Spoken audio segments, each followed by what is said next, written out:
La catastrophe de Gênes a placé sur le devant de l'actualité un problème rampant qui traverse la plupart des pays développés.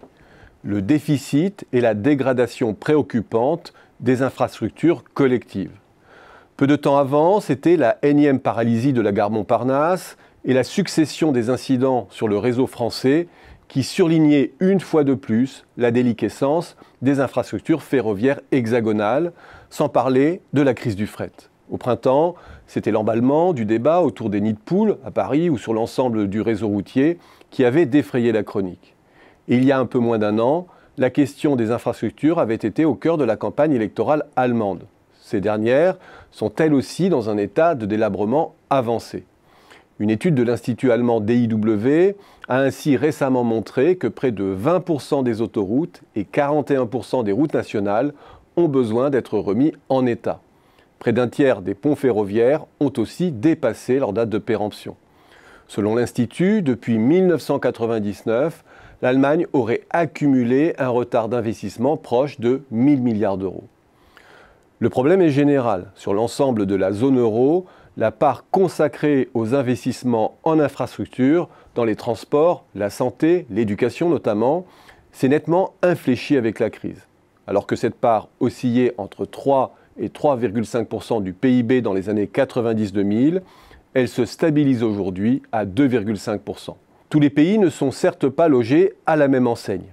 Et ce sont les pays qui étaient au cœur de la tourmente financière de 2010 et en pointe de la rigueur qui se retrouvent aujourd'hui en bas de l'échelle. Le Portugal, l'Irlande, l'Espagne et l'Italie. Seule exception la Grèce qui bénéficie de soutiens particuliers. Ces chiffres confirment aussi le court-termisme allemand, qui a sacrifié les investissements névralgiques sur l'autel de l'équilibre budgétaire. Et si les investissements ont fait les frais de la rigueur, c'est que de couper une dépense d'entretien, de renouvellement ou d'extension a des conséquences différées, moins conflictuelles, moins visibles que de s'attaquer à des budgets sociaux. Un focus sur le rail et la route atteste de la trace laissée par la crise. En Espagne ou en Italie, les investissements se sont effondrés. En Allemagne, l'érosion est continue depuis l'aube des années 2000. Et en France, l'inflexion plus tardive est manifeste depuis 2013. On pourrait certes incriminer le fait que ce sont là des investissements d'un autre temps, ceux d'une ère industrielle qui s'efface devant la consécration du numérique. Que ce sont les infrastructures de circulation et de stockage de l'information qui doivent prendre la relève. C'est une erreur car le numérique démultiplie au contraire l'exigence de mobilité des choses et des hommes. L'accès, la fluidité mettent plus que jamais sous tension les investissements de transport et appellent à toujours plus d'intermodalité. Il y a complémentarité et non substitution entre les différents types de réseaux. Tout ceci souligne deux problèmes majeurs. 1. La rigueur prolongée, non ciblée, érode les moteurs de la croissance potentielle en Europe.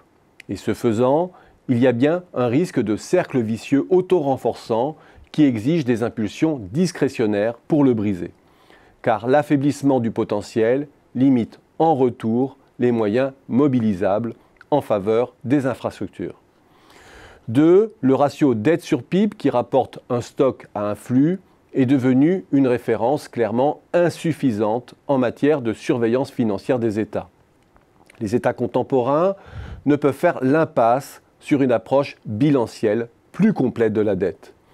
Autrement dit, ils doivent aussi jauger et piloter la dette au regard des actifs matériels et immatériels que les États accumulent, faute de quoi le désendettement se retournera inexorablement contre l'intérêt des générations futures.